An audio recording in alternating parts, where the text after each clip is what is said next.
In the Kupyansk direction, a Special Forces soldier from the Main Intelligence Directorate, HUR, independently held off an assault by a group of occupiers who used toxic substances against him.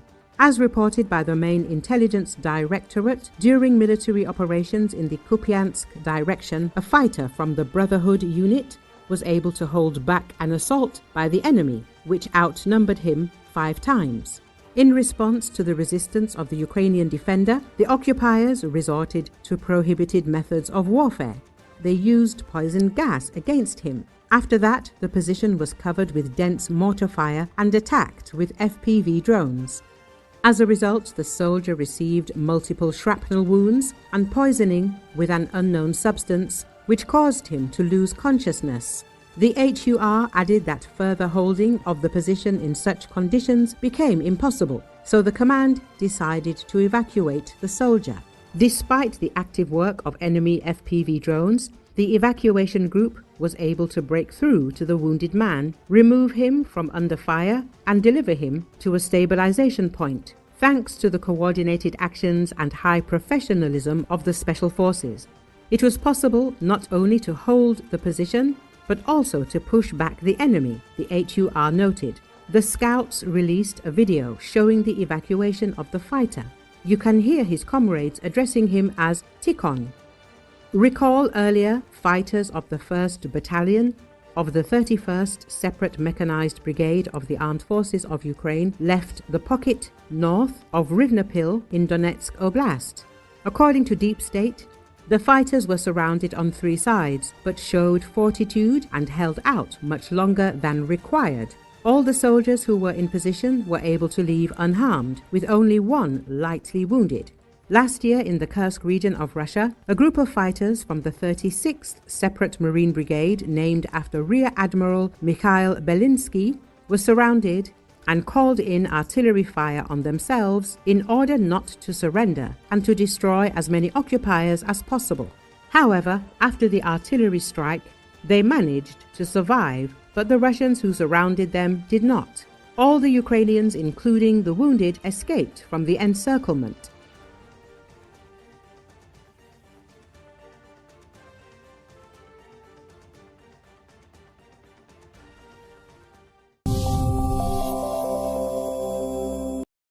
Ukraine's economy minister and the key negotiator in the mineral deal with the U.S., Yulia Sviridenko, was appointed as the nation's new prime minister Thursday, becoming the country's first new head of government since the start of Russia's full-scale invasion in 2022.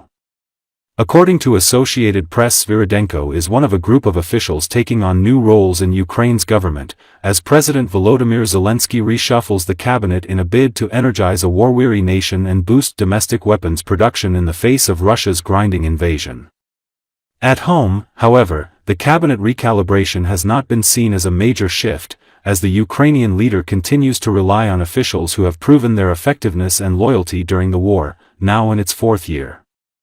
Zelensky submitted nominations on Thursday to shuffle top government positions, including the replacement of Prime Minister Denis Shmyhal, the longest-serving head of government in Ukraine's history. Shmyhal now moves to become defense minister, according to the parliamentary website.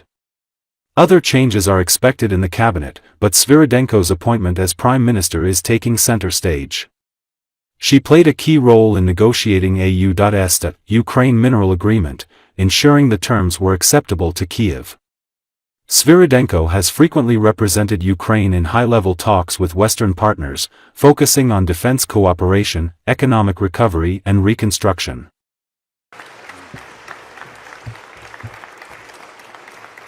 Оновлений уряд України має провести аудит всіх домовленостей, угод, меморандумів з партнерами у сфері оборони, оборонного виробництва, усіх програм стійкості, щоб виконати домовленості на 100% в інтересах України. Будуть і нові угоди зі Сполученими Штатами Америки, що посилять позиції України і заради яких нам потрібні зміни у дипломатичній роботі з Америкою. Ми маємо гарантувати нашим воїнам впевненість у забезпеченні сил оборони. Для цього збільшуємо, зокрема, внутрішній економічний потенціал України. Та розпочали перемовини щодо Я вдячний Юлії Свириденко. Дякую вам, Юлія. За ефективну роботу програм підтримки українського виробництва. Цей досвід роботи Юлії заради нашої української стійкості та нашого економічного зростання має бути продовжений та масштабований як ключове завдання українського уряду.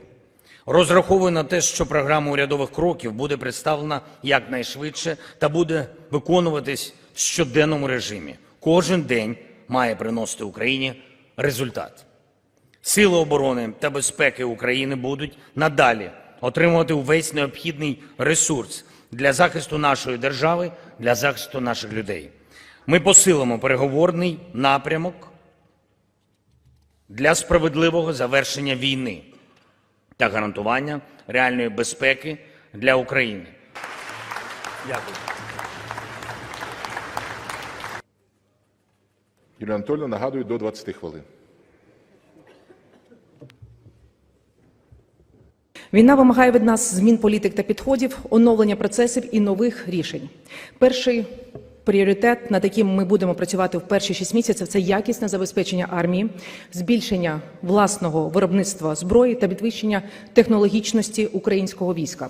Нам потрібно спрямувати максимальні зусилля на забезпечення самодостатності української економіки. Я бачу і надалі свою місію – підтримку українського виробника. Я й надалі готова продовжувати служити Україні. Слава Україні! Героям слава! За 262 рішення прийнято. Покажіть по фракції. України Володимиру Олександровичу Зеленському.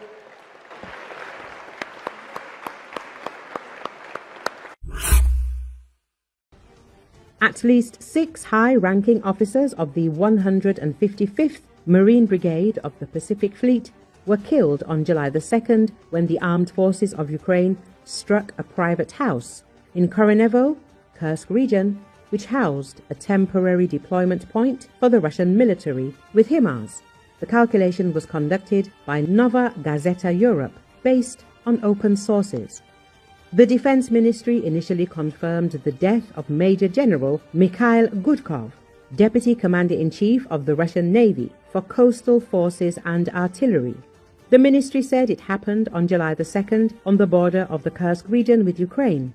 Putin awarded the military man the Gold Star Medal for the second time, already posthumously.